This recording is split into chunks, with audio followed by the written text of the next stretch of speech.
AGM বা বার্ষিক সাধারণ সভার প্রয়োজনীয়তা যেন ভুলেই গেছে বাংলাদেশ ফুটবল ফেডারেশন।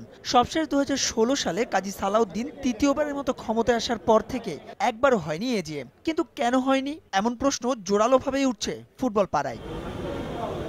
দেরিতে হলেও এবার উদ্যোগী ফেডারেশন, কারণ 2020 সালের এপ্রিলে অনুষ্ঠিত হবে বাফুফের নির্বাচন। তাই তো তড়িঘড়ি করে হলেও নির্বাচনের আগে কমপক্ষে 2টি এজিএম করার লক্ষ্য ফেডারেশনের। আমাদের দুটো অডিট রিপোর্ট আছে, একটা হলো ফিফার থেকে অডিট হয়, আর একটা হলো আমাদের বাংলাদেশে একটা অডিটর ফার্মকে আমার দিতে হয়।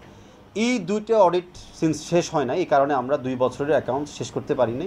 এই জায়গাতে অফকোর্স আমরা একটু ব্যর্থ হয়েছি। আমাদের উদ্দেশ্য হলো অক্টোবরের দিকে অ্যাটলিস্ট প্রথম 3টা বছর এজিএম শেষ করে দেওয়া, আর কংগ্রেসের আগে, মিনিং আমাদের আগামী নির্বাচনের আগে আরেকটি এজিএম হবে।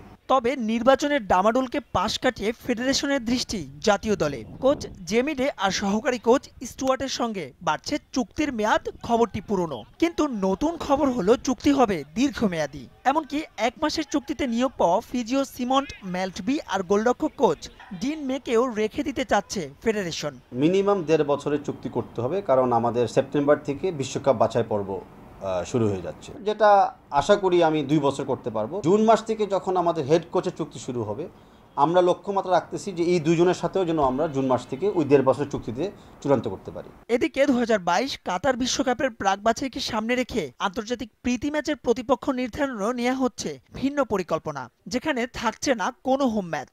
এপ্রিলের 15 তারিখে আমরা জানবো যে আমাদের বিশ্বকাপ বাছাই পর্বতে কোন গ্রুপে আমরা পড়ছি।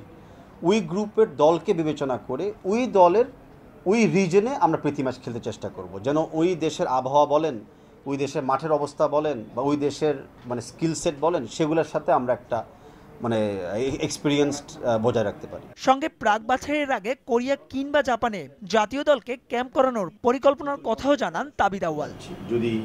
মাহবুব রিমন, সময় সংবাদ, ঢাকা।